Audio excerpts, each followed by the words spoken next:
Baik, Bapak Ibu, kita lanjut di bagian kedua. Ini lagi seru-serunya bicara fakta asumsi, fokus dan show no tell, tapi tiba-tiba ada sedikit halangan, hambatan. Baik, mudah-mudahan tetap fokus ya, tetap stay tune di materi ini ya.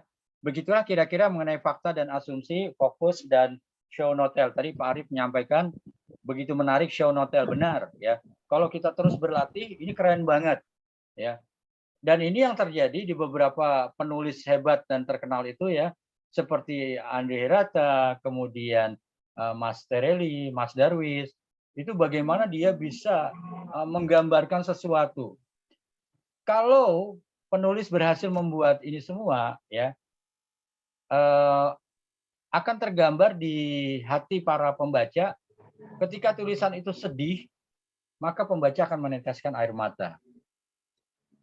Ketika tulisan itu lucu, ya tanpa dia sadari, pembaca akan tersenyum, minimal tersenyum, kalau tidak tertawa terbahak-bahak. Gitu. Jadi itulah ya, kalau kita benar-benar bisa mengaplikasikan ketiga hal ini keren banget. Gitu. Oleh sebab itu tadi kita sudah praktekkan secara langsung, ya, tidak dengan teori-teori, ya. Bagaimana fakta? Yang paling penting adalah Bapak Ibu tahu mana fakta dan mana asumsi. Itu yang penting. Yang kedua, kita punya fokus. Mana dulu yang harus dituliskan? Jangan dalam satu paragraf itu banyak sekali ide-ide tulisan. Tadi sudah digambarkan, rambut, kacamata, buku. Tulis dulu rambutnya, deskripsikan. Kemudian baru kedua, paragraf kedua adalah kacamatanya. Paragraf ketiga adalah bukunya. Itu contoh. Show no tell adalah tadi, bagaimana memperlihatkan tanpa menyampaikan. Ya, ketika orang membaca, langsung memberi kesimpulan. Oh, begitu. Pemandangan itu indah. Tanpa mengatakan pemandangan itu indah, kita bisa menuliskan bahwa pemandangan itu indah. Sehingga si pembaca bisa menyimpulkan bahwa yang ditulis itu adalah pemandangan yang indah. Oke, baik. Nah, kita masuk di teori yang lain, eksplorasi ide. Ide ada di mana-mana. Ide dekat dengan kita. Ide, ya, ide itu kecil. Kadang-kadang ide itu kecil, bisa dibesarkan. Ide itu kadang-kadang besar, bisa dikecilkan. Oh, kayak apa ini? Kayak gimana nih? Ide bisa dipandang dari sudut pandang yang berbeda. Boleh orang menuliskan tentang cinta, tetapi cinta dari sudut pandang yang berbeda. Cinta kepada manusia, cinta kepada anak, cinta kepada Tuhannya, ya, cinta kepada lingkungannya, banyak sekali. Tapi intinya tentang cinta. Nah, di eksplorasi ide menulis ini, ya, biarkan ide itu berkembang dengan liar. Jangan pernah membatasi ide itu dengan apa yang kita inginkan saja. Biarkan dia berkembang. Ya. Kenapa? Orang-orang kreatif itu adalah orang-orang yang punya ide-ide yang luar biasa, yang berkembang cepat. Gitu. Nah, kali ini kita akan masuk tentang eksplorasi ide menulis. Seorang penulis hebat tidak akan pernah mati gaya, tidak akan kehabisan ide. Selalu ada saja yang ingin dituliskan. Dan selalu makin dituliskan, makin terus berkembang. Seperti tadi Bunda Yuli menyampaikan, ya, menulis tentang Ramadan di Den Haag. Harusnya Ramadan di Den Haag itu banyak hal yang bisa diceritakan, dieksplor semuanya di situ. Mungkin tentang makanannya, tentang lingkungannya, tentang masyarakatnya, tentang keadaan Ramadan di Den Haag. Banyak yang bisa kita tuliskan di sana. Ramadan di Den Haag tidak akan pernah habis, Bu Yuli, Bunda Yuli, untuk dituliskan. Kenapa? Karena begitu banyak yang bisa dituliskan. Seorang penulis hebat tidak akan kehabisan ide karena berhasil menggali ide-ide yang ada melalui berbagai cara dan metode. Nah, apa yang Anda lihat? Tolong ditulis di chatting atau mau ingin bersuara silakan. Apa yang Anda lihat? Apa yang Anda lihat? Oke, Ibu, ada yang Ibu Syah, ada yang Bu Nur, ada yang mau bertanya. Silakan Bu, bertanya Bu. Sambil memperhatikan gambar di depan ini yang lain. Silakan, apa yang Anda lihat tulis. Terima kasih. Boleh bertanya ya, Pak? Ya, silakan Bu. Ya, Assalamualaikum warahmatullahi wabarakatuh. Waalaikumsalam warahmatullahi wabarakatuh. Saya ini rada-rada kebingungan, Pak. Kebetulan saya kan sukanya tuh nulisnya tuh di fiksi kayak gitu. Dan kesusahan kalau udah ketemu sama non fiksi. Contoh kayak nulis jurnalistik atau yang ilmiah lah seperti itu. Nah, di saat Bapak menjelaskan contoh narasi tell dan show tadi, saya kebingungan. Saya pengen contoh kalau di fiksi seperti apa, kalau di non fiksi seperti apa, Pak, arahnya gitu, Pak. Sama kayak contoh kita menggunakan sudut pandang berbeda yang digambar ini. Ini arahnya apakah ke fiksi, apakah ke non fiksi, atau ke yang umumnya? Saya masih kebingungan di situ, Pak. Ya. Bisa dijelaskan? Terima kasih. Makasih, Bu. Jadi, show no tell itu bisa fiksi, menggema lagi. Show no tell bisa fiksi, bisa non fiksi. Ya. Nah, penggunanya seperti apa? Contoh misalnya, ya. Kalau misalnya ada kalau teman-teman baca juga beberapa tulisan, saya mencontohkan lagi Bunda Yuli gitu ya. Nah, non fiksi Bunda Yuli menuliskan tentang Ramadan di Den Haag, ya. Dia menuliskan show no tell-nya. Bagaimana Bunda Yuli mau menggambarkan seperti itu.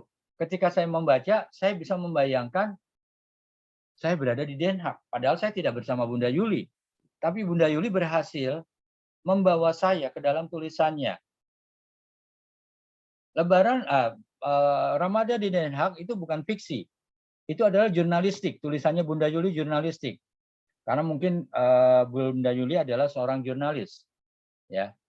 Kemudian di sisi yang lain, kalau untuk non fiksi, pokoknya Ibu jangan bingung, ya. Pokoknya, Ibu jangan bingung, ya. Fiksi dan non fiksi kan kita sudah clear ya. Tadi Ibu contohkan jurnal. Jurnal itu tadi Bunda Yuli, tulisannya Bunda Yuli tentang Ramadan di Den Haag. Itu adalah non fiksi. Itu bentuknya jurnalistik. Nah, si Bunda Yuli bisa menggambarkan juga secara fiksinya, ya.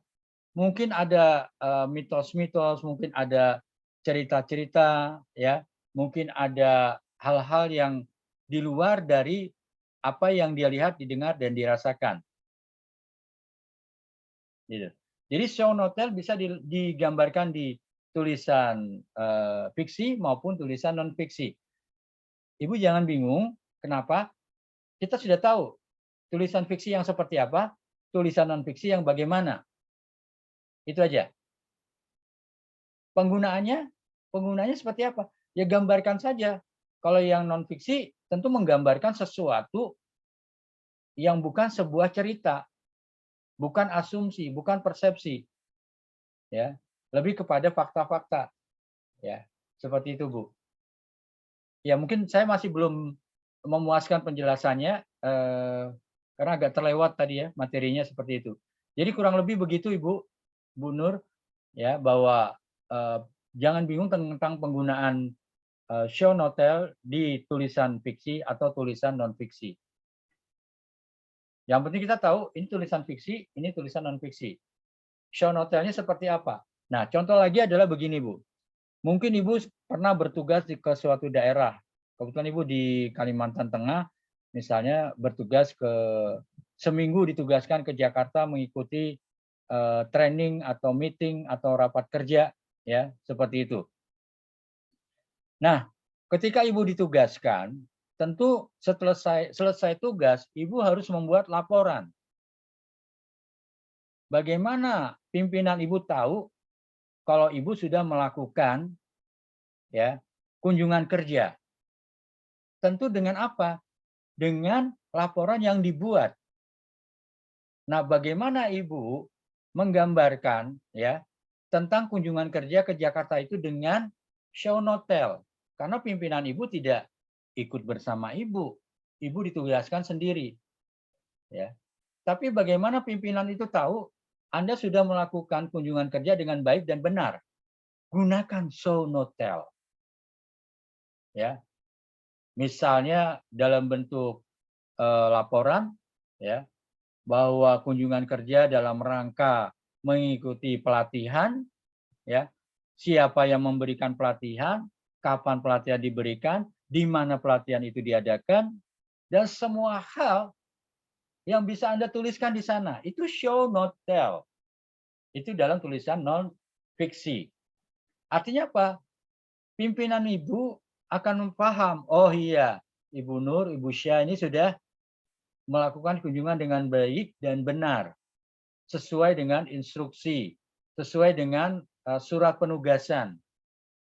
Itu kalau non fiksi, ya. Tapi Ibu juga bisa menuliskan dari sisi fiksinya, ya. Bisa menceritakan hal-hal kejadian-kejadian yang unik, yang asik, yang rekaan-rekaan. Misalnya di tengah pelatihan itu, ya, ada kejadian-kejadian yang bisa diceritakan, gitu. Kira-kira begitu Ibu Nur, ya. Jadi saya ya ketika Ibu bilang bingung, itu otomatis saya akan refleksi. Mungkin penjelasan saya kurang jelas. Jadi bukan karena Ibu yang menangkapnya, tapi saya merefleksikan diri, saya mungkin menjelaskannya kurang, gitu. Tapi itu tadi contoh ketika Ibu ditugaskan ke suatu daerah oleh pimpinan, bagaimana Ibu membuat laporan show no tell. Karena pimpinan tidak bersama Ibu, tapi pimpinan paham betul apa yang Ibu tuliskan. Kira-kira begitu, Bu. Terima kasih. Ya. Oke, saya bacakan ini gambar apa. Ya, saya baca chattingan di atas. Kuda yang terlihat tua, kata Pak Zainuddin. Nah, loh, kuda yang terlihat tua. Kudanya mungkin benar, tapi terlihat tua, kudanya mungkin fakta. Yang terlihat tua itu adalah asumsi. Ya, ini balik lagi fakta dan asumsi. Bisa kuda, bisa katak. Dari mana Pak Hilmi mengatakan ini kodok, ini katak? Ya, nanti kita lihat, kita perhatikan.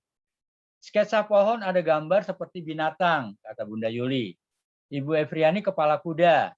Gambar kepala kuda di antara pohon. Oke. Sketsa kepala kuda dari sudut pandang gambar yang diputar ke kanan. Ini gambar seekor katak, ya, di atas permukaan yang berair. Oke, makasih Pak Doni. Kemudian Ibu Linda ya, Cahaya Ananda. Andri Hirata dalam novel antologinya mungkin ya, ada penggabungan antara fiksi dan non fiksi. Beberapa show notelnya ada yang tentang analisa kimia. Iya, betul. Ya, Andri Hirata ketika ketika menuliskan tentang Laskar Pelanginya mungkin lebih banyak ke fiksinya, ya. Tapi fakta bagi dirinya kemudian dibuat menjadi sebuah cerita. Kemudian ketika bicara tentang Endensor, antologi yang lain, bukan antologi mungkin ya,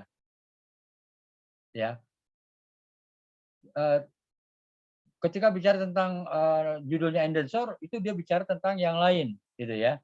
Betul, terima kasih diingatkan tentang novel Andri Hirata. Kemudian Ibu Sumiati menggambarkan sketsa gambar kepala kuda bila diputar akan berbentuk katak. Oke, terima kasih Ibu Sumiati. Ibu Hartiani, kuda itu bertanduk pendek dengan ruang muka yang usam tanpa terlihat bulu di wajahnya, akan tetapi terlihat bulu yang cukup panjang di punggungnya. Wah, ini sudah menerapkan fokus ya, menerapkan fokus Bu Hartiani. Oke, Bapak Ibu, sebagian besar mengatakan ini adalah kepala kuda atau kuda. Tapi mari kita lihat ya, ketika gambar itu diputar ke kanan, jadilah gambar yang berbeda, gambar yang lain. Jadi gambar apa ini? Kodok. Padahal gambarnya sama. Saya copy paste, yang satu dalam posisi angle seperti ini, yang satu angle diputar. Ya. Jadi Bapak Ibu, maksudnya kenapa? Orang boleh bercerita tentang kuda, tapi Ibu Bapak bisa melihat bahwa tidak hanya kuda yang saya lihat. Tidak hanya kuda, kepala kuda yang saya bisa tuliskan, tapi saya bisa menuliskan tentang hewan namanya kodok. Itu maksudnya. Ya. Gunakan sudut pandang yang berbeda. Yang tadi saya sampaikan, orang yang boleh cerita tentang menuliskan tentang cinta, cinta pada manusia, cinta kepada Tuhannya, cinta kepada lingkungannya dan sebagainya. Jadi tidak akan pernah habis ide itu dituliskan. Sama halnya dengan ini, gunakan sudut pandang yang berbeda. Jadi atau kalau Anda sudah menulis tentang sesuatu hari ini dan Anda tulis lagi besok, itu akan berbeda lagi dengan sudut pandang yang berbeda, gitu. Nah, sekarang coba tulis kembali ya, apa yang Anda lihat ya dari gambar selanjutnya. Nah, sebagian sudah pernah saya share ini. Silakan chatting, apa yang Anda lihat? Dengan cepat Apa yang Anda lihat dengan cepat? Silakan. Harimau, Harimau, kera, kera, hiu, apa? ikan hiu. Ikan hiu. Ini ikan apa, lele atau yang di bawah? Bisa cicak kali, Ibu. Bisa jadi. Ya, ya Bapak Ibu sekalian. Nah, saya baca chattingannya. Monyet, oke. Pohon, monyet, oke. Apalagi? Tadi ada harimau, kepala harimau. Cicak, monyet, pohon, oke. Ya, ini kalau di materi holistic karakter ya, ini bisa ketahuan mana yang otak kiri, yang otak kanan ini. Harimau berhadapan dengan perempuan. Pak Hilmi melihat seorang perempuan. Oke, mungkin ini ya, ini hidungnya. Oh, oke, good. Ini matanya, atau mungkin ini hijab atau apa, saya nggak. Oke, Pak Ilmu melihat harimau berhadapan dengan perempuan.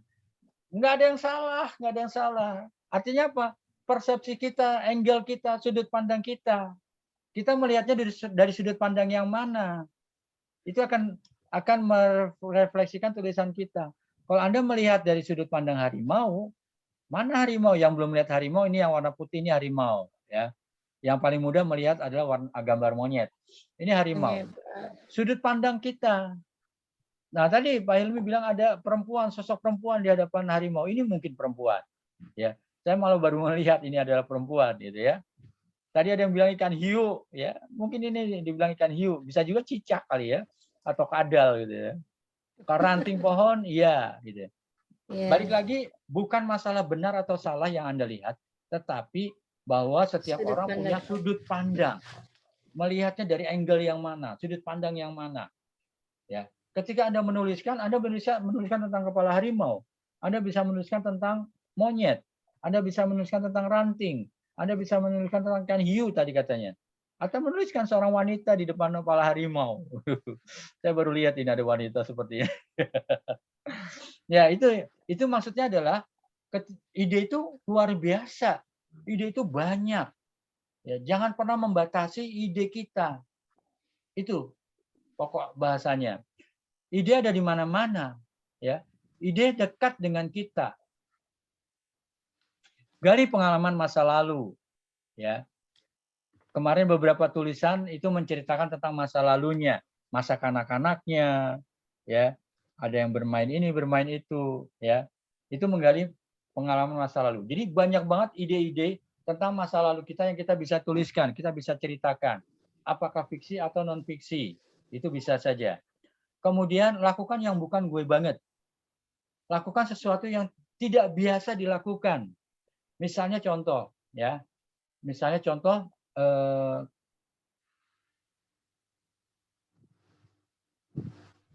contoh siapa saya mau tunjuk? Ya, misalnya contoh Pak Azlan, ya. Pak Azlan biasa menggunakan baju berwarna baju-baju yang warnanya soft, lembut. Tiba-tiba Pak Azlan menggunakan baju yang berwarna merah, mencolok. Itu lakukan yang bukan gue banget. Dari situ akan muncul ide tulisan. Ternyata dengan melakukan sesuatu yang tidak biasa kita lakukan, banyak sekali yang kita bisa tuliskan. Orang jadi perhatian terhadap kita, orang jadi kaget. Ah, lo kok berubah ya? Gitu. Seperti itu. Jadi maksudnya lakukan yang bukan gue banget, tidak biasa kita lakukan. Itu menjadi inspirasi, menjadi ide-ide tulisan kita. Gitu. Misalnya yang lain, ya Ibu Diana, itu biasa pakai jilbab warna-warna yang menyolok. Ya. Dan bajunya juga baju-baju yang warna-warni, ya ngebling-bling gitu ya. Tiba-tiba menggunakan warna yang kalem-kalem dan lembut-lembut. Orang akan bertanya, kan ada apa dengan Bu Diana? Ya, seperti itu. Jadi lakukan yang bukan gue banget adalah sesuatu yang tidak biasa kita lakukan, dan kita lakukan itu menjadi sumber ide. Pergi ke tempat yang tidak biasa, ya. Seperti Bunda Yuli itu pergi ke Den Haag, pergi ke Eropa, Dan itu banyak banget yang bisa dituliskan menjadi sumber-sumber ide tulisan kita. Pergi ke tempat yang tidak biasa. Anda yang pergi haji atau umroh, itu menjadi inspirasi sebuah tulisan. Contoh Pak Hilmi memoto sebuah botol air mineral di depan Ka'bah, itu banyak banget yang bisa menjadi inspirasi sebuah tulisan. Bagaimana filosofi air terhadap Ka'bah, bagaimana filosofi Ka'bah terhadap air, dan seterusnya. Ya, pergi ke tempat yang tidak biasa atau lakukan yang bukan gue banget menjadi sumber ide. Eksplorasi ilmu dan pengetahuan.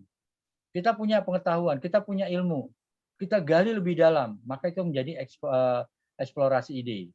Modifikasi dan improvisasi ATM, ya, amati, tiru, dan modifikasi, ya, itu bisa dilakukan. Penelitian dan pengembangan. Dan masih banyak lagi. Kesimpulannya mengenai ide bisa datang dari mana saja. Ide ada di mana-mana, ide dekat dengan kita. Nah, kebetulan ya di hadapan saya ada sebuah pena. Ya, kelihatan pena di sini. Ini dekat dengan saya, di depan saya ada pena. Kira-kira dengan pena ini apa yang saya bisa tuliskan mengenai pena ini? Apa saja? Boleh chatting di sini? Warna putih. Warnanya, oke. Apalagi yang bisa kita tuliskan? Panjangnya. Panjangnya, oke. Apa yang bisa kita tuliskan? Yang lain? Boleh chatting, boleh bersuara? Kegunaannya selain untuk menulis. Kegunaannya selain untuk menulis, dilempar ke teman yang sedang ngantuk, boleh. Ya, bisa. Oke, mereknya, filosofi Mereknya. pena. Pak Zainuddin filosofi pena, Bu Diana mereknya. Apalagi? Pena itu Ya, Bunda. pena itu tajam. Pena itu tajam, filosofi pena. Ya. Satu peluru hanya menembus satu kepala. Satu tulisan dengan pena menembus ribuan kepala. Enak dipakainya. Wah, ini banget nih. Tagline dari sebuah produk. Enak dipakai. Filosofi pena. Lagi semangat menulis, habis tintanya. Oke. Sesuatu yang tidak terduga. Apalagi yang kita bisa tuliskan tentang benda yang saya pegang ini? Memorinya. Memorinya. Oke, keren. Dan masih banyak lagi ya yang kita bisa tuliskan dari sebuah pena. Artinya apa? Pena ini ada di depan saya, dekat di depan saya, di meja saya. Dan saya bisa menuliskan tentang warnanya, tentang mereknya, tentang harganya, tentang besarnya, tentang manfaatnya, tentang filosofinya. Banyak banget yang bisa kita tuliskan. Artinya apa? Ide ada di mana-mana, ide dekat, hadiah dari orang spesial katanya juga, ya. Ide bisa datang dari mana saja, ide ada di mana-mana, ide dekat dengan kita. Bahkan mungkin ide ada di dalam diri kita. Hal sederhana bisa menjadi sangat menarik. Pena sederhana. Tapi ketika Anda bisa mengeksplor sebuah pena, ya, itu bisa menjadi sesuatu yang lebih menarik. Tidak hanya sekedar alat tulis. Hal sederhana bisa menjadi sangat menarik. Kadang ada sequel kecil kehidupan kita. Tapi Anda berhasil mengeksplor, membuat orang membaca tulisan kita menangis. Ya. Itu yang dilakukan oleh Habibur Rahman El-Shirazi atau Kang Abi. Ya. Ketika dia membuat ayat-ayat cinta. Mungkin sebagian adalah pengalaman atau apa yang dia lihat ketika dia belajar di Mesir. Tapi tulisannya, ya, filmnya membuat orang meneteskan air mata. Hal sederhana, tetapi bisa menjadi sangat menarik. Kadang ide yang brilian, ide yang luar biasa, kadang-kadang susah juga untuk dituliskan. Ya. Ini berkaitan dengan ide. Yang lain, ya,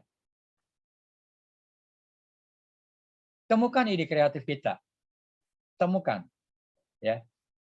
Dan ketika mencari kreativitas ide itu, kita harus berani. Teliti melihat keadaan sekitar. Membaca ya, tadi membaca Membaca tidak hanya buku, tetapi membaca bisa apa saja di hadapan kita. Kemudian fokus, banyak membaca, rajin menggali ide. Itu temukan ide kreatif kita. Ya, kita sudah masuk ke bagian yang selanjutnya. Adakah pertanyaan dari Bapak dan Ibu di sini? Monggo silakan sebelum kita masuk ke bagian yang lebih detail tentang teori menulis. Siap menulis harus tahu dan dapat mempraktekkan teori menulis. Dan selalu mengembangkan pengetahuan dan pemahaman teori menulis yang baik. Banyak sekali teori menulis, Bapak Ibu sekalian. Ya, kalau belajar mungkin bisa 1, 2, 3 semester. Atau bahkan ya di dalam kuliah, bangku kuliah, teori menulis itu banyak sekali, detail banget gitu loh. Seperti kemarin ada pertanyaan, perlukah kita membuat outline atau kerangka tulisan? Ya, itu akan kita bahas saat ini. Yang kemarin kita bicara tentang teknik free writing, di mana kita menulis saja, alirkan saja, menulis terus tanpa henti. Ya, jangan dibaca ulang, jangan diedit, jangan dipikirkan dan kemudian dinikmati. Itu metode free writing. Artinya apa? Biasakan dahulu, ya. Abaikan dulu tentang teori-teori, iya. Ya. Di metode free writing kita abaikan dulu benar atau salah, sesuai EYD atau enggak, diterangkan, menerangkan, objek, keterangan, fokus, ya. Sementara kita abaikan di free writing. Pokoknya bisa menulis dulu, suka dulu menulis, alirkan dulu, jangan menjadi hambatan. Kenapa? Seringkali teori itu menghambat orang untuk menulis. Wah, harus begini ya, harus begitu ya. Nah, nanti ketika kebiasaan itu sudah muncul, kita sedikit demi sedikit ya, kita pelajari teorinya. Tapi bukan berarti tanpa teori kita menulis di free writing. Bisa dua hal. Bisa kita kuatkan teori menulis, kemudian kita explore free writing, atau sebaliknya. Explore dulu free writing, bebas menulis, menulis bebas, baru kemudian perdalam dengan teorinya. Bisa dua hal itu dilakukan. Yang paling mudah adalah free writing dulu. Baru kita perdalam dengan teori-teorinya. Orang seperti Bunda Yuli, orang seperti Ibu Neneng, ya, teori menulis sudah tidak harus dibaca, tapi sudah melekat di dalam kepala. Kenapa? Karena Bu Neneng udah lebih dari 30 buku dia buat. Bunda Yuli lebih dari ratusan tulisan jurnalistik, laporan, kegiatan, dan sebagainya. Ya, itu udah automatically. Gitu. Seperti itu. Dan dua-duanya berjalan, free writing tinggal lepas aja gitu ya, seperti itu. Nah, sementara untuk yang lain ya, mulailah dengan free writing-nya. Ya, yang kemarin kita sudah bahas. Menulis terus tanpa henti sesuai dengan waktu yang ditentukan 15 menit, 30 menit atau sampai ide kita selesai. Kemudian yang kedua, jangan dibaca ulang karena membaca itu sebenarnya menghambat ide kita keluar. Akan jalan di tempat, nulisnya di situ saja. Kemudian yang ketiga, jangan diedit. Ya, kaitan membaca ulang pasti gatel pengen ngedit karena ada salah baca, salah tanda baca, salah huruf, nyambung dan tidak nyambung. Kemudian yang keempat, jangan dipikirkan karena menulis sambil berpikir itu juga menghambat. Ya, proses berpikir dilakukan sebelum kita menulis. Ya, sebelum kita membuka laptop, ya dengan sadar kita mau nulis apa. Gitu. Kemudian yang kelima adalah dinikmati, itulah free writing. Nah, sekarang kita akan masuk ya teori menulis, teori umum menulis ya. Karena kalau teori detail itu lebih banyak lagi gitu ya. Setiap penulis harus tahu dan dapat mempraktekkan teori menulis dan selalu mengembangkan pengetahuan dan pemahaman teori menulis yang baik dan benar tentunya. Nah, kita lihat sekarang. Apa yang Bapak Ibu lihat dari gambar ini? Boleh chatting, boleh bersuara, boleh lisan, boleh tulisan. Apa yang Anda lihat dari gambar ini?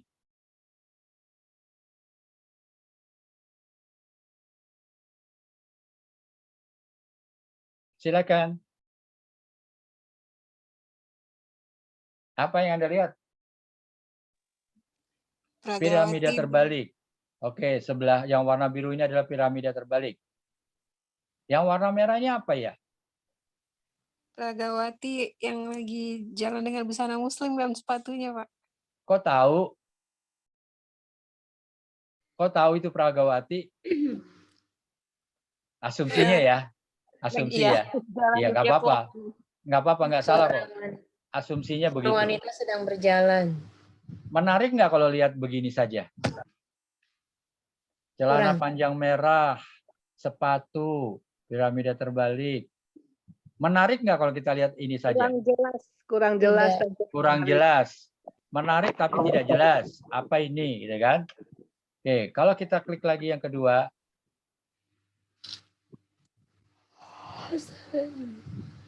Nah, menarik nggak kalau begini? Belum, kepalanya Hampir mendekati. Hampir mendekati, tapi belum menarik. Kalau kita klik lagi begini, keren. makin jelas, makin keren. Ya, artinya ya tulisan itu ada beberapa bagian. Ada bagian kepala, ya, ada bagian tubuh, badan, body, ada bagian ya kaki, penutup, leg, ya. Jadi ada 3 bagian penting. Ada yang paling penting, ada yang penting, ada yang kurang penting. Kalau di dalam tulisan jurnalistik itu menggunakan model yang seperti ini. Makin ke bawah, makin tidak penting. Ya, kadang-kadang hanya lihat judul dan lead adalah pembuka tulisan. Orang sudah mengerti, sudah paham apa yang dituliskan. Tanpa harus membaca isi tulisan, tanpa harus membaca penutup dari sebuah tulisan. Tapi intinya adalah bahwa di dalam sebuah tulisan itu ada 3 bagian penting. Ya. Kepala, pundak, lutut kaki itu lain lagi. Kepala, badan, body, ya, dan penutup. Ya, yang bagian penting adalah judul dan lead. Betapa pentingnya judul dan lead. Nah, kita akan bicarakan mengenai itu. Baik. Nah, yang saya sampaikan di awal, tulisan itu seperti tubuh. Dari mulai kepala, badan, dan kaki itu ada lengkap. Dari mulai badan dan pakaian, kosmetik, aksesoris itu ada. Ya, makin menarik sebuah tulisan, artinya aksesorisnya pun makin menarik di sana. Ini kita bahas. Kalau kemarin tidak perlu nggak kerangka, ya kalau tulisan free writing tulis-tulis aja gitu. Tapi sebenarnya kerangka itu sangat diperlukan.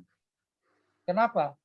Untuk ya guideline kita, arah kita, sehingga kita tidak melebar lari kemana-mana tulisan kita. Ada 3 kerangka di dalam tulisan. Ya, yang pertama adalah kerangka pohon. Kerangka bentuknya pohon. Ada batang, kemudian dahan, ada ranting, ranting 1, ranting 2, dan seterusnya. Biasanya digunakan untuk karya ilmiah, ya, atau artikel sebuah tulisan. Yang kedua, piramida terbalik. Bentuk kerangka, tetapi seperti piramid, tapi terbalik. Yang tadi sudah saya gambarkan di atas. Hal penting ada di atas. Makin ke bawah, makin ke bawah, makin ke bawah, makin tidak penting. Kita akan pelajari. Kemudian kerangka yang ketiga adalah kerangka bebas. Ya, ini biasanya dibuat dengan tulisan sastra. Ya, kerangka bebas macam-macam. Misalnya dari hal kecil sampai hal besar, dari hal penting sampai tidak penting, dari besar menjadi kecil. Ya, seperti itu. Mengapa kerangka itu diperlukan? Menyusun alur pikir, menyusun tulisan kita, supaya tidak kemana-mana. Mana dulu yang mau kita tuliskan, mana dulu yang mau kita bahas. Kemudian apa? Yang kedua, mempermudah cari bahan dan menulisnya. Kita bisa tahu, oke, bagian pertama saya akan tulis tentang ini. Apa saja yang harus saya siapkan? Mungkin referensi-referensi mana yang saya bisa siapkan. Kemudian, mengapa kerangka itu penting? Membuat tulisan fokus dan tertata, runut. Yang keempat, membuat pembaca gampang paham, gampang mengerti. Kenapa? Karena tidak lompat sana, lompat sini. Habis membahas tentang rambut, lari ke baju, kemudian dari baju lari lagi ke rambut, rambut kemudian balik lagi bicara tentang bukunya. Tidak seperti itu, tapi runut. Dan pembaca menjadi paham, mengerti. Ini contoh kerangka model pohon. Ya, ada batang, kemudian dahan, ada ranting, ranting 1, ranting 2, dahan 1, dahan 2. Ini bentuk kerangka pola pohon. Contohnya ini, pembuka, ada batang 1, ya. Kemudian ada dahan 1, dahan 2, ranting 1, ranting 2, dan seterusnya. Ini biasanya di dalam tulisan ilmiah atau artikel. Artikel ilmiah bisa juga. Seperti itu. Nah, Bapak Ibu yang sedang menyusun sebuah tulisan ilmiah, mungkin sedang menyusun skripsi, disertasi, ini penting. Ya. Tulisan ilmiah biasanya harus disertai data dan referensi agar tulisan ilmiah bisa ditulis dengan cepat, efektif, dan efisien. Maka selesaikan dahulu ide penulisannya. Bila ada data atau referensi yang akan dituliskan atau dilampirkan, baik kutipan maupun catatan kaki, sementara abaikan dahulu mengutipnya, tetapi diberi kode, misalnya kode XXXX. Bila ide telah selesai dituliskan, baru dilengkapi sesuai dengan kutipan yang akan disampaikan. Ya, jadi maksudnya gini, Bu, Bapak. Ketika kita menulis tulisan ilmiah, ya, tulis saja dulu sampai ide kita selesai. Tulis, ketik semua. Ide kita selesai. Ketika ingin kita cantumkan referensi di dalamnya, kita kasih kode. Ya, XXXX atau lihat buku Seven Habits karya Stephen Covey. Tulis lagi, ketik, sampai ide kita selesai. Tulis terus. Tapi ada lagi yang mau dicantumkan. Ya, referensi, kutipan, atau apapun. Gambar-gambar juga boleh. Kasih kode. Ya, kasih kode. Misalnya gambar piramid. Ya, supaya kita nggak lupa. Ketik lagi, ketik lagi, ketik lagi, ketik lagi. Ada yang ingin dilampirkan lagi referensinya. Lihat buku apa lagi? Ya, Personality Plus misalnya. Jadi nggak usah ketika kita ngetik, ada referensi yang ingin kita cantumkan, kita berdiri, ambil bukunya, ya, kemudian kita baca, baru kita ketik. Itu makan waktu. Ya, makan waktu. Mau dilakukan? Monggo silakan, tapi akan makan waktu. Bagusnya adalah selesaikan dulu ide kita yang ada di kepala, kita tuliskan. Ada referensi yang mau dicantumkan di sana, ya. Ini Bapak Ibu yang nanti ingin membuat buku, ya, buku-buku jurnalistik, buku-buku digital marketing, buku-buku yang berkaitan dengan ilmu Anda. Ada referensi yang mau Anda cantumkan, ya. Jangan berdiri cari bukunya kemudian baru dibaca, ini makan waktu. Kasih kode aja dulu. Lihat buku public speaking karya ini. Kemudian ketik lagi, ide kita selesai. Ya, itu salah satu teknik cara, ya, supaya tulisan kita itu cepat selesai. Mengapa ini kita lakukan? Nah, ini dia. Ya, keuntungannya adalah tulisan bisa cepat selesai karena idenya keluar dulu semuanya. Tidak terganggu dengan referensi, tidak terganggu dengan kutipan, tidak terganggu dengan gambar. Efektif dan efisien, ya. Karena fokus keluarkan ide-idenya. Dan yang penting adalah ide tulisan itu original. Karena apa? Karena ketika kita membaca, tentu akan sadar atau tidak sadar, mau tidak mau, itu akan mempengaruhi, ya, tulisan kita. Tapi kalau kita selesaikan tulis ide kita dulu, ya, itu akan lebih original. Walaupun di dunia ini tidak ada yang original, ya. Semua hasil pengembangan, pengurangan, penambahan, ya. Jadi manfaatnya itu, ide kita selesai, baru kita cantumkan referensi-referensi yang ada. menghindari kontaminasi ide orang lain. Ini yang saya sampaikan tadi. Jangan sampai tulisan kita ya itu menjadi tulisan orang lain yang kita tuliskan di situ. Kenapa? Karena hasil kita membaca.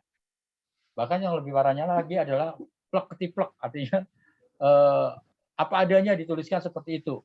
Benar-benar jadi plagiat nantinya. Agar ide bisa segera dituliskan dan tidak terputus. Nah ini lagi, ketika ide kita terputus, itu sulit lagi menarik ide lagi. Jadi selesaikan dahulu tulisannya, baru kita cari referensinya. Memudahkan menulis, mencari data dan referensi. Nah itulah keuntungannya dengan metode ini, Bapak Ibu sekalian. Ya, ketika kita membuat tulisan ilmiah atau artikel atau tulisan pembelajaran, bahan ajar, ya, kita gunakan ini. Guru Anda yang menjadi guru, Anda yang menjadi dosen, ini sangat penting ketika Anda membuat bahan ajar untuk para siswa dan mahasiswanya.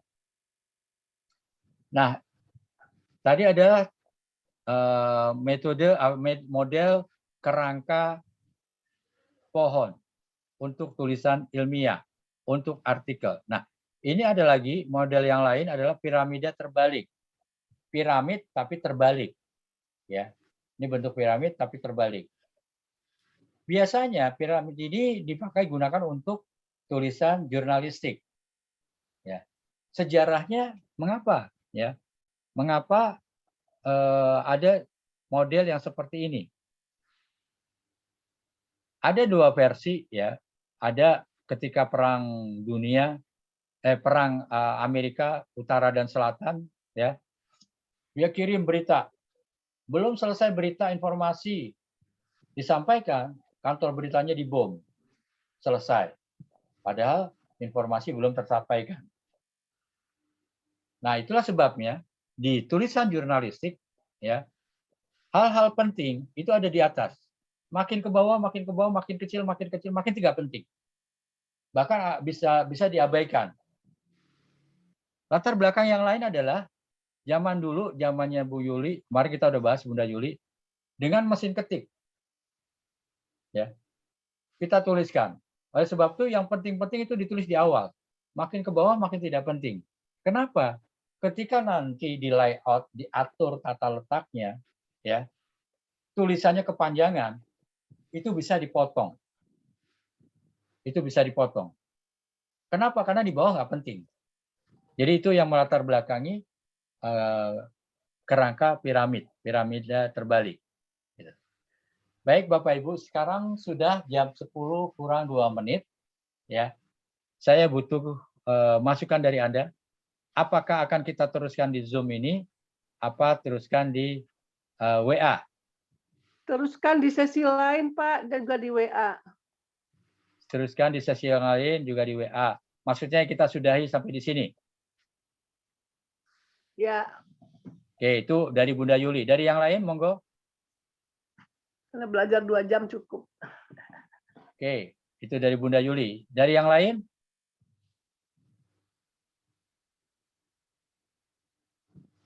Dari yang lain boleh? Dari Pak Zainuddin lanjut. Dari Pak Arif, apakah masih ada banyak materi yang belum? Tinggal sedikit sebenarnya, karena sudah mungkin lebih dari 3/4. Saya setuju yang mana nih? Lanjut Pak sampai zuhur, kata Pak Doni. Lanjut, kata Bu Neneng. Oke. Materinya sudah nggak banyak, Pak Arif. Lanjut saja kalau tinggal dikit. Oke, Bu Diana. Lanjut aja tinggal dikit, lanjutin. Lanjut aja, Pak. kalau tinggal Oke, dikit. baik. Sepakat ya. Terima kasih. Kita akan lanjut ya. Ini mayoritas mengatakan lanjut nih Bunda Yuli. Jadi kita ikuti sepakat yang lanjut. Tapi kalau sudah ada janji ya, monggo silahkan, jangan khawatir karena ada rekamannya. Gitu. Kalau sudah ada janji atau ada pekerjaan yang harus dilakukan, silahkan ya, monggo. Lanjut aja, lanjut. Ya, kita tetap lanjut. Kalau ada yang punya kegiatan lain, silahkan karena kita ada rekamannya. Baik, Bapak Ibu kita lanjut. Jadi ini ada piramida, bentuk kerangka yang kedua adalah piramida terbalik. Semua hal penting ditulis di depan, di atas. Hal kurang penting ditulis di belakang. Ya, makin ke bawah tulisan makin tidak penting. Tadi sudah saya ceritakan latar belakangnya. Hal penting mengacu pada konsep 5W1H. Ya. Kalau orang jurnalistik ini udah nggak asing 5W1H. Dan bagi Anda pun sebagian besar juga sudah nggak asing dengan 5W1H. Pembaca segera tahu pokok isi tulisan. Bila terlalu panjang, tulisan mudah dipotong. Ya. Jadi kalau di zaman mesin ketik, tapi kalau di zaman sekarang digital dengan laptop itu bisa dipotong bukan hanya di bawah yang dipotong, tapi bisa kiri, kanan, atas, bawah, atau di tengah-tengah. Seperti kemarin malam saya contohkan tulisannya Pak Hilmi, ada paragraf pertama, ada paragraf kedua, ketiga, dan 4, seterusnya. Saya melihat paragraf yang kedua jauh lebih menarik kalau ditaruh di paragraf pertama, gitu. Karena lebih membuat si pembaca ingin tahu. Ya. Nah itu contohnya. Dengan kemudahan komputer, laptop, itu kita bisa pindah-pindah paragraf. Bahkan pindah-pindah kalimat, ya. Tidak hanya memotong tulisan di bagian bawah, tapi juga di tengah-tengah kita bisa potong. Itu kelebihannya teknologi yang sekarang. Bila terlalu panjang, tulisan mudah dipotong, itu kalau dengan mesin ketik. Apa 5W1H? Ya ini dia. Ya, 6 hal, 5W1H. Who, what, where, when, why, how. Siapa, apa, di mana, kapan, mengapa. Nah, kita langsung praktek, ya. Ada sebuah tulisan, ini tulisannya sebenarnya panjang. Kalau dicantumkan di sini mungkin ada, wah panjang sekali tulisannya. Mungkin ada 20 paragraf, ya. Ini yang menulis adalah Mbak Yeni, seorang wartawan Republika. Berharap lebih pada panas bumi. Ya. Sekarang kita coba baca, ya. Hampir seabad lalu, tepatnya tahun 1918, J.B. van Dijk yang seorang Belanda itu mengembangkan potensi energi panas bumi atau geotermal. Ketika itu kawasan Kamojang, Jawa Barat menjadi tempat pertama di tanah air yang dijadikan sebagai tempat eksplorasi salah satu energi non-fosil ini. Di masa itu tentu saja isu tentang menipisnya bahan bakar fosil seperti minyak, gas, dan batu bara sama sekali belum diteriakan oleh para pakar dan pemerhati energi di dunia. Tapi rasanya tak salah jika kala itu Dijk berkeras mencari energi alternatif selain bahan bakar fosil.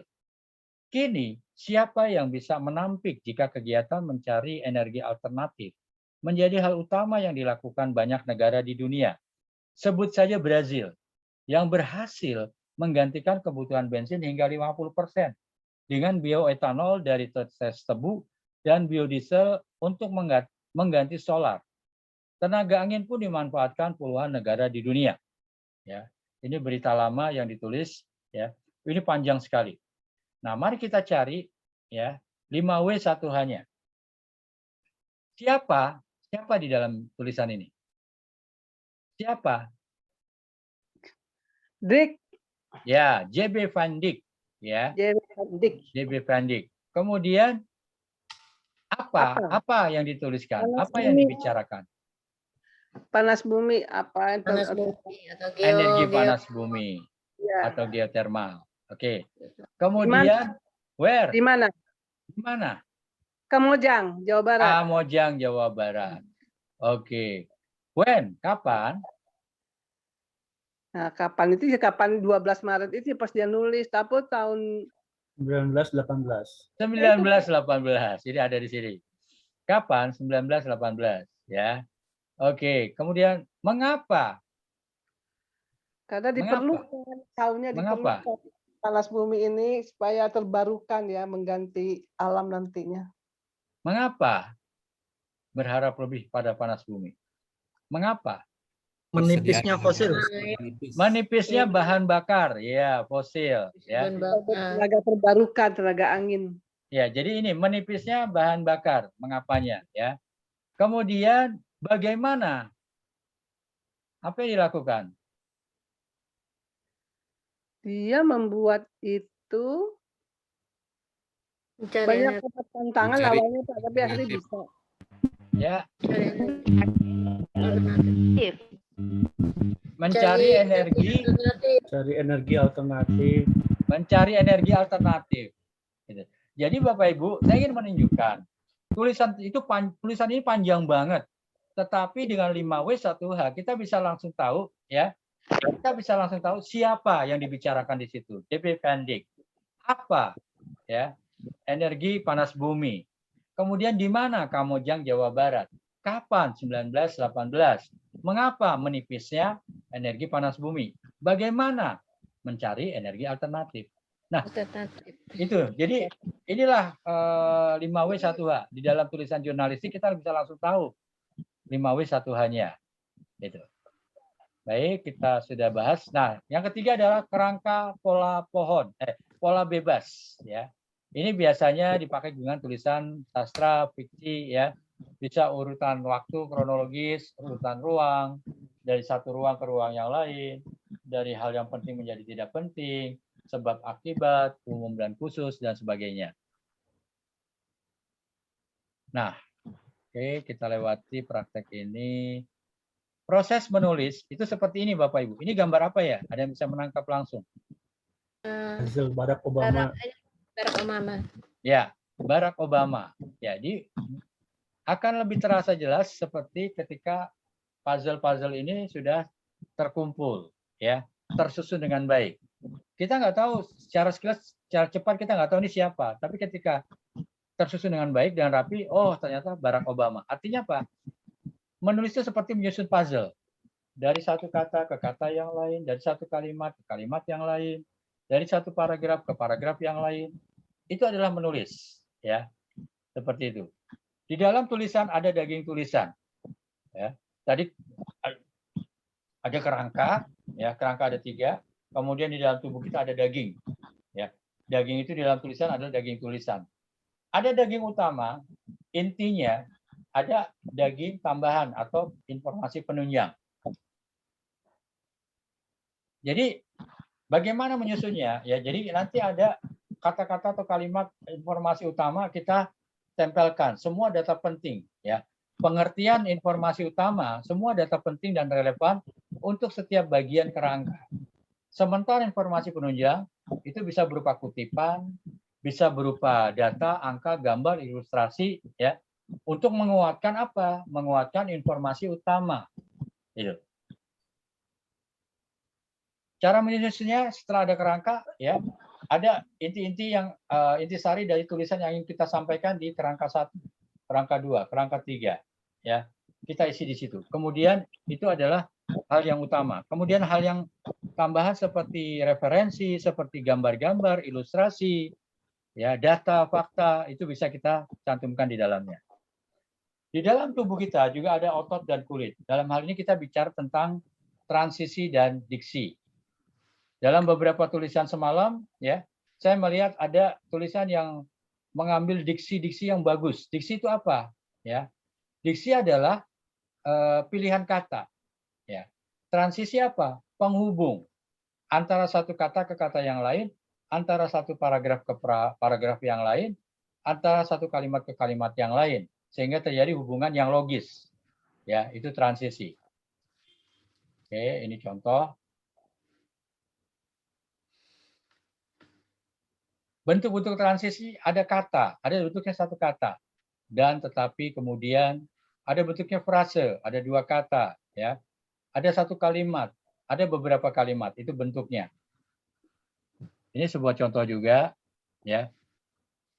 Contohnya adalah Hollywood sering menggambarkan komet sebagai ancaman pada bumi. Pada film Armageddon, misalnya, aktor Bruce Willis menjadi pahlawan karena berhasil mendarat di atas komet yang meluncur ke arah bumi. Dia kemudian meledakkan komet tersebut dengan bom yang ditanam di dalam badan benda angkasa itu. Tubuh komet, seperti dilansir dalam temuan terbaru, ternyata rapuh oleh hantaman senjata buatan manusia. Kalau melihat 2 paragraf ini, ya, ada sesuatu yang bertentangan. Apa itu yang bertentangan? Ya, di paragraf pertama dikatakan luar biasanya komet itu, sampai ada aksi yang luar biasa, hebat banget komet itu, ya. Tetapi di paragraf yang kedua, ya, ternyata tubuh komet itu rapuh, nggak usah kayak begitu, istilahnya Bruce, nggak usah kayak gitu careless, cukup tembakan senjata, komet itu akan hancur, nggak perlu ada aksi seperti itu. Artinya apa? Ini ada 2 paragraf yang kontradiksi, ya. Kira-kira kenapa? Ternyata ada kalimat yang hilang. Ya. Ada kalimat yang hilang. Ketika kalimat ini hilang, maka terjadi kontradiksi. Tapi ketika kalimat ini ada, terjadilah hubungan yang sinergi, yang benar. Ya. Dari pernyataan pertama ke pernyataan kedua. Langkah jagoan Bruce Willis sebenarnya tidak perlu dilakukan. Kenapa? Karena tubuh komet seperti dilansir dalam temuan terbaru ternyata rapuh oleh hantaman senjata manusia. Nah, sekarang kita bicara tentang pilihan kata, diksi. Diksi itu apa? Ya. Ini kalau kita bisa contohkan ya. Apa benda yang mewakili kata cinta? Benda. Ya. Mungkin coklat, mungkin bunga, mungkin ngabang, mungkin rekening, mungkin mobil, ya. Benda. Ya. Jadi, kuberikan bunga ini padamu. Itu menunjukkan cinta. Bunga itu cinta. Ya. Tapi bukan hati. Seringkali orang salah. Kuberikan hatiku padamu. Emang mau dibedah hatinya? Ya. Benda. Ya. Jadi bisa coklat. Kuberikan coklat ini padamu. Itu bentuk rasa cinta. Apa benda yang mewakili kata pintar? Ya. Jadi ini juga kayak disampaikan tadi, show not tell gitu ya. Orang itu berkacamata. Mungkin kacamata diidentikan dengan kepintaran.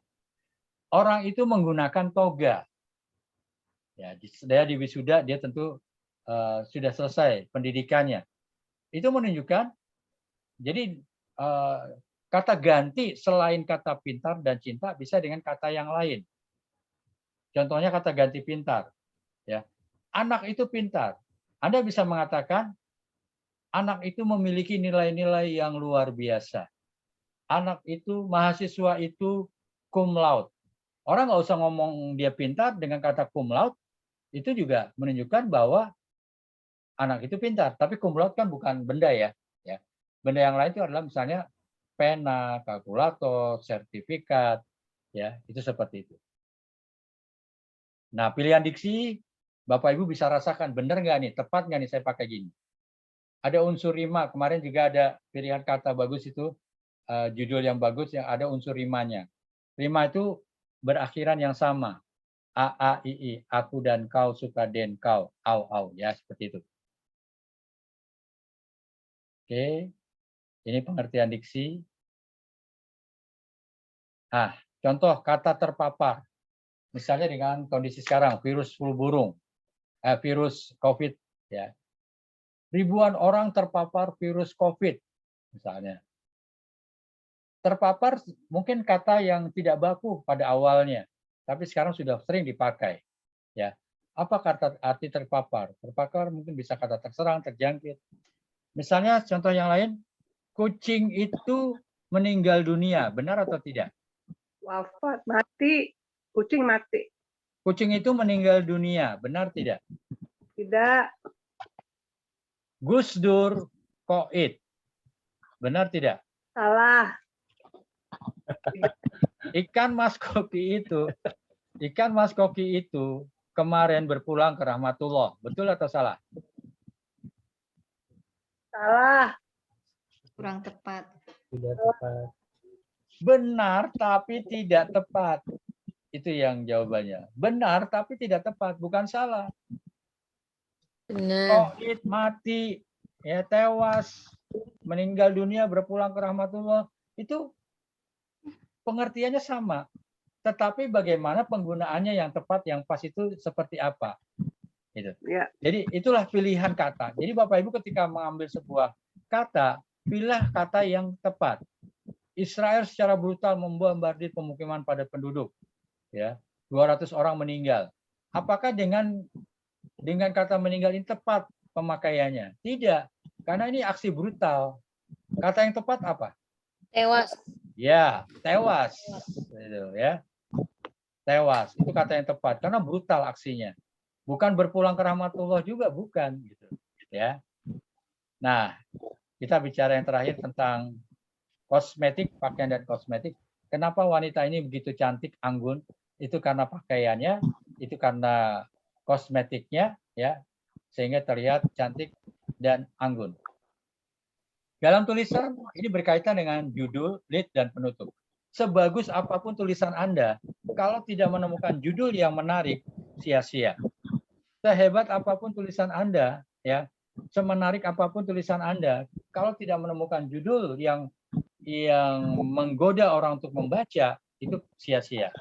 Betapa pentingnya judul, lead, dan penutup. Kita bahas. Judul itu adalah rangkaian, ya. Jadi kalau kita datang ke toko buku atau ke perpustakaan, kita bisa melihat, ya, dan kita tertarik dengan sebuah buku. Kenapa? Karena judulnya. Tapi banyak juga orang yang tertipu dengan judul. Judulnya bagus, ya. Judulnya bagus, tapi ketika kita baca, ternyata tidak ada apa-apanya. Ini contoh judul, ya, misalnya buku-buku. Ini Samudra Hikmah misalnya. Ini bagus. Ya, judulnya bagus, menarik. Ada apa dengan Samudra Hikmah? Dibaca isinya juga bagus, ya. Kemudian ada buku ini, ya. Ini bukunya Budiana, kebetulan jadi peserta di sini, ya. Ini bukunya bagus, gitu. Ini buku uniknya adalah dia membuat buku dua tema dalam satu buku. Ini seperti Andri Hirata, ya. Ada lagi judul yang berbeda di sini, gitu. Ada lagi judul yang berbeda. Kalau yang di sini tentang holistic karakter, ya. Kalau di sini tentang guru, ya, tentang guru. Gitu. Nah, ini judulnya menarik, Guru Tanpa Batas. Ada apa, ya, Guru Tanpa Batas? Ternyata dibaca isinya luar biasa menarik. Ibu Diana berhasil membuat sebuah buku yang luar biasa menarik. Ini contoh. Terima kasih Bu Diana kiriman bukunya. Oke, kemudian, nah ini contoh-contoh judul. Dari keempat judul ini, nomor 1, nomor 2, nomor 3, nomor 4. Mana yang menarik dari keempatnya? Miracle Engine. Miracle Engine. 1, 2, 3, 4. 1 ya? Miracle Engine of Engine. Ya. Nomor 4 kira-kira menarik nggak? Nah, Nah, itulah tadi. Jadi, betapa pentingnya sebuah judul, orang tertarik atau tidak membaca tulisan atau buku kita. Gitu. Judul adalah kesan pertama dan paling utama dari sebuah tulisan. Kemarin malam juga saya membaca, ada judul tapi tidak mewakili isi tulisan. Saya sudah sharing di grup juga. Nah, bagusnya kemarin tulisan itu ada di grup, dan kemudian kita bedah bersama, menjadi pembelajaran buat kita. Ya. Kemudian judul bisa mengangkat atau menjatuhkan sebuah tulisan. Mungkin di buku yang keempat ini, warna biru ini menarik isinya mungkin, gitu ya. Tetapi karena tidak menarik di depannya, itu menjatuhkan sebuah tulisan. Judul merupakan intisari dari tulisan. Ini syarat buat judul: menarik, atraktif, komunikatif, mudah dipahami, menggugah perasaan. Jelas, ringkas, padat, dan sederhana, memuat inti terpenting dari tulisan, logis, bersifat pasti, dan dapat dipercaya. Ini judul. Ya. Menarik ini judul. Misalnya ada buku Laskar Anak Pintar, mungkin mengacu pada Laskar Pelangi. Ketika cinta bertasbih, ya, cinta kok bertasbih. Ini menarik. Gitu. Judul juga merupakan ideologi sebuah surat kabar. Ya, bisa dilihat dari sini. Kompas biasanya memuat tulisan-tulisan bersifat umum, nasional. Republika biasanya bicara tentang religi. Ya, ini ada lampu hijau. Dulu namanya lampu merah. Ya, karena di Bredel tulisan-tulisannya menyeramkan, jadilah lampu hijau. Bacanya kayak gini, siapa yang berani baca di depan umum gitu ya. Seperti ini. Koran Tempo investigasi, ya. Bisnis Indonesia ekonomi, seperti itu. Nah, ini juga contoh ya.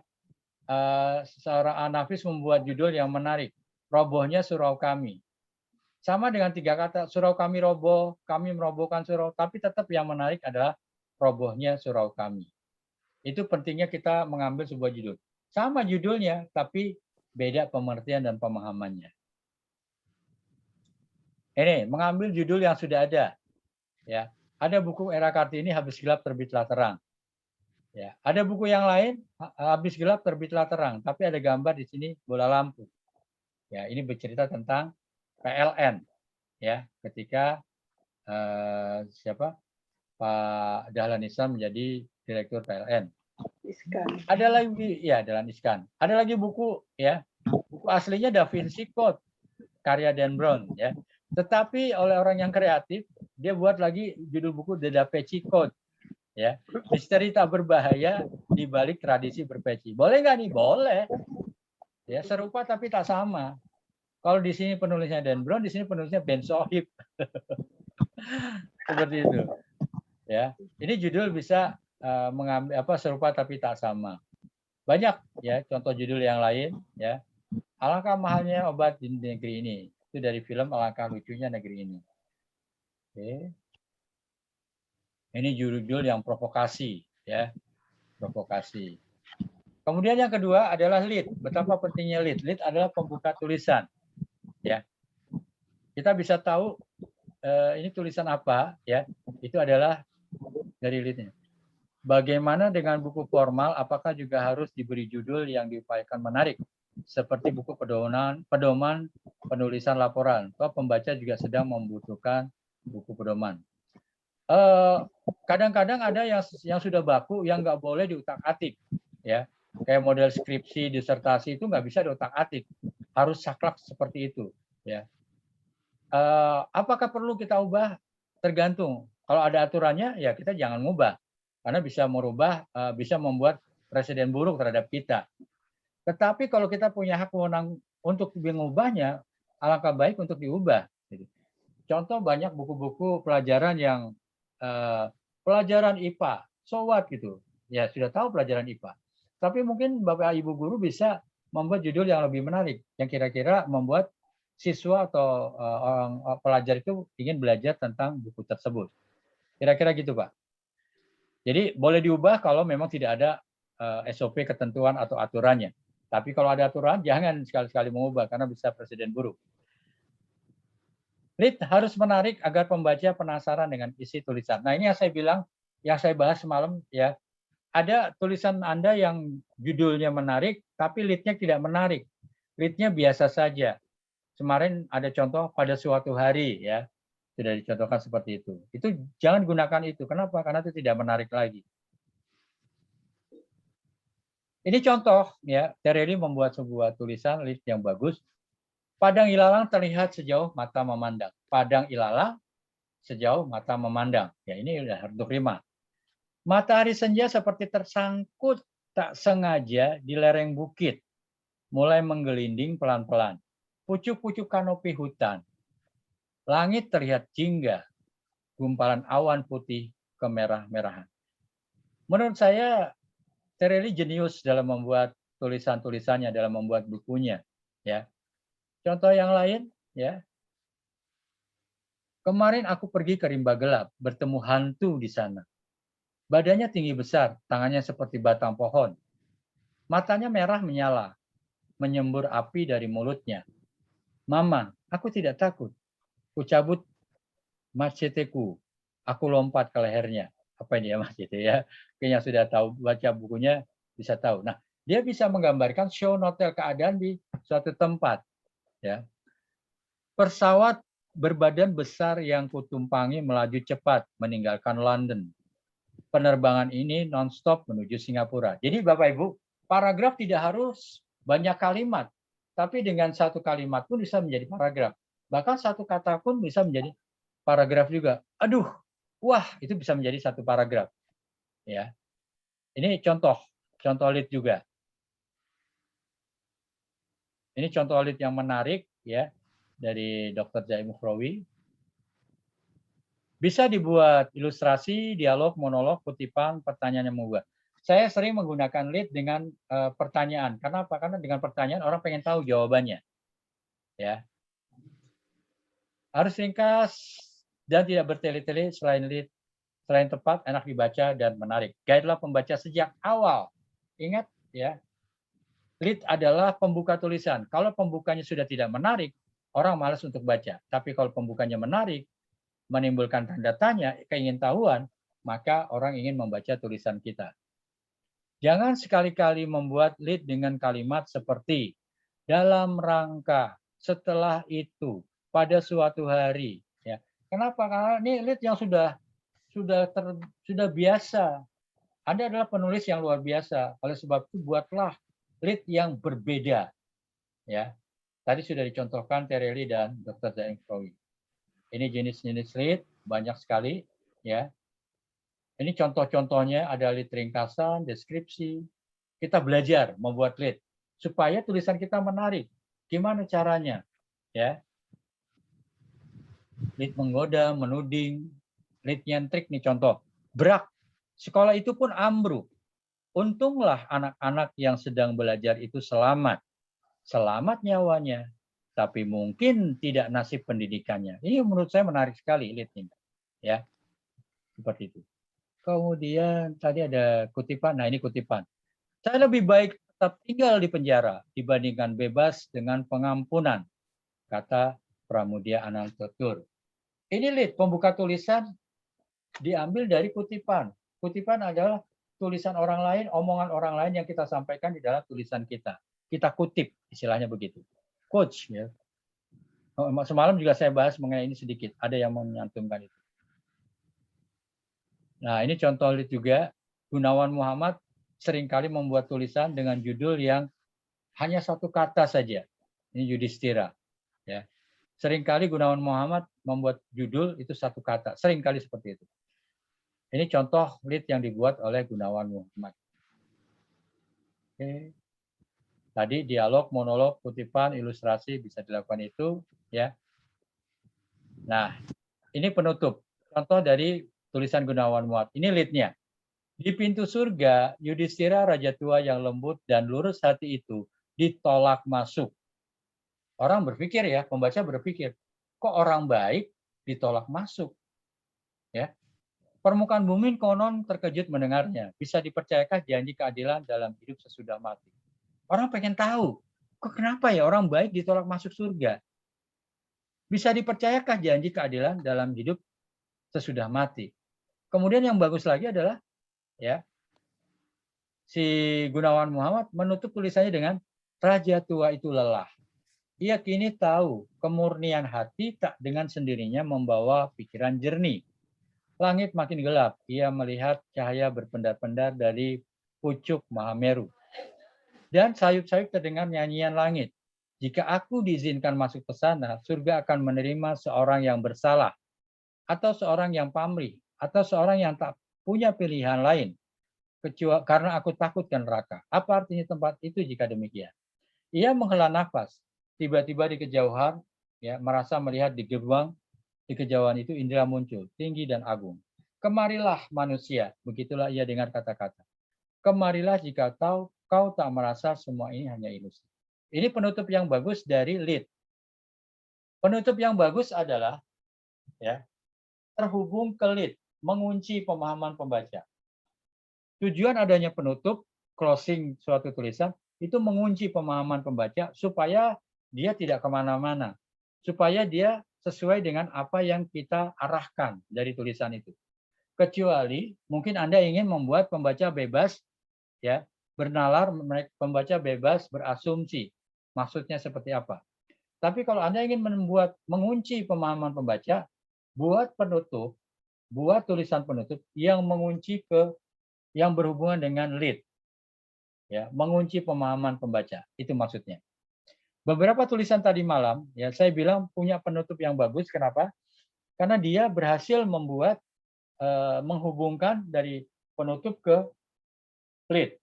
Ya, saya melihat beberapa teman, beberapa Anda itu membuat tulisan yang menghubungkan dari penutup ke lead.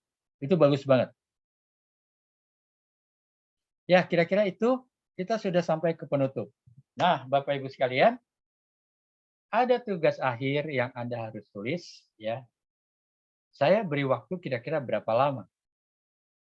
1 jam, 2 jam, 1 hari, 2 hari. Ya. Saya mau mendapatkan tulisan yang penuh.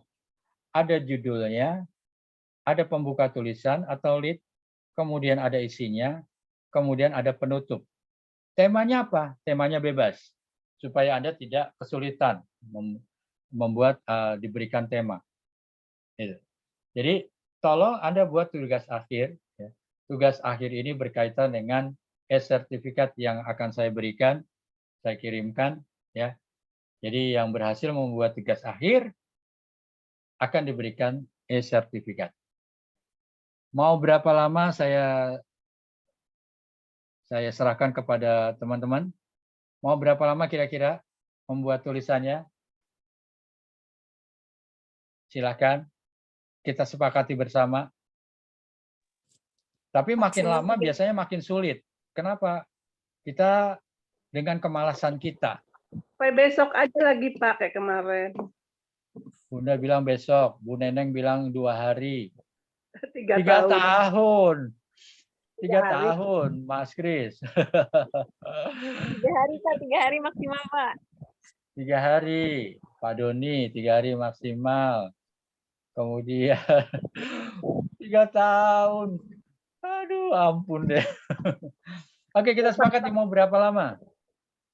Berapa halaman? Saya tidak ini kan. Atau mau kita tentukan jumlah katanya supaya bisa seragam, supaya juga tidak pendek, tidak juga panjang. 100 halaman, itu buku, Pak. Bisa berita straight news, soft news, atau apa? Bebas, Bu. Bebas. Jenis tulisannya bebas. Mm-mm. Biar bisa langsung cetak 100 halaman, kata Mas Krisma.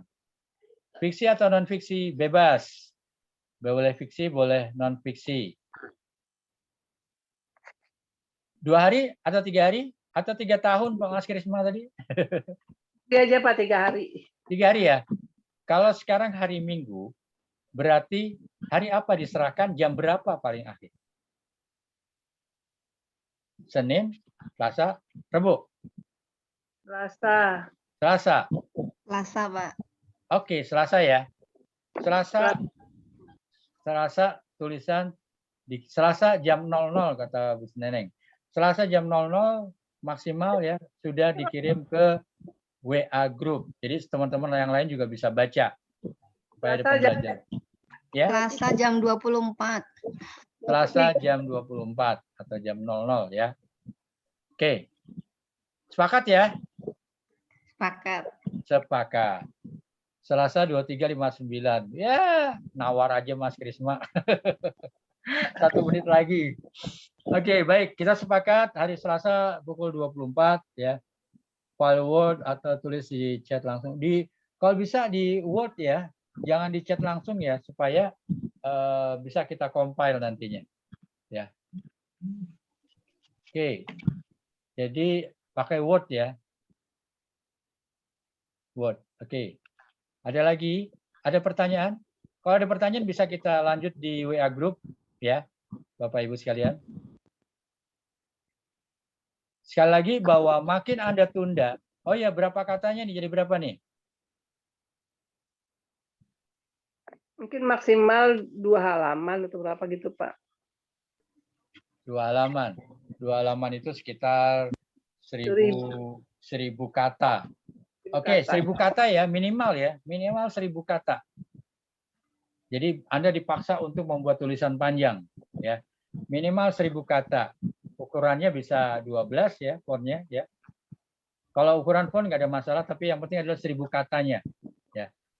1000 kata. Ukuran A4 biasanya kalau di laptop. Oke, ada lagi berkenaan dengan tugas akhir? Tidak Pak, makasih. Tidak ya. Kalau ada pertanyaan tentang materi bisa kita lanjut di room WA group ya. 1000 kata bisa lebih dari 7 halaman. Kayaknya enggak deh. 900 kata itu sekitar 2. Saya pernah tuh 1000 kata itu sekitar 2 halaman. 12 itu poin. Ya, mungkin jenis. Mungkin kalau jumlah halaman bisa apa namanya? Itu tadi fontnya, kemudian spasinya ya. Oke, kita pakai 1000 kata. Ada yang mau menawar? Tidak ya? Sepakat ya? Kalau mau menawar sekarang. Tapi jangan menawar saya. Menawar Munawar Aziz. Baik Bapak Ibu sekalian, kita sepakati hari Selasa malam pukul 00 atau pukul 24 Anda menyerahkan paling lambat. Tapi sekali lagi saya sampaikan, makin Anda menunda, makin Anda mepet-mepet waktunya, itu makin tidak selesai tulisannya. Ya, jadi 3 hari ini maksimalkan, manfaatkan untuk membuat tulisan minimal 1000 kata. Oke, saya turunkan menjadi 900 kata. Ya, 900 kata. Ya, saya diskon 100 kata. Jadi silakan Anda kirim dalam bentuk Word, ya, dalam 1000 kata aja kata Mas Krisma. Nggak usah didiskon ya Mas. Oke, 1000 kata. 1000 kata. Jadi minimal 1000 kata. Mau 1200, 1100 silakan. Tapi minimal 1000 kata. Ya. Sepakat? Sepakat. Oke, jadi 1000 kata minimal. Makin Anda tunda, ya. Makin Anda tunda, itu makin sulit, ya. Makin berat untuk Anda lakukan, kerjakan. Jangan khawatir, saya siap membantu, ya. Nanti kita diskusikan di WA Group. Baik, kira-kira itu saja. Ya, mohon maaf kalau ada kata salah, ada kata kurang. Yang benar hanya datang dari Allah, yang salah itu datang dari saya. Mari kita akhiri pertemuan kedua ini dengan mengucapkan, membaca doa, ya, menurut agama dan kepercayaan kita masing-masing. Berdoa, saya persilahkan.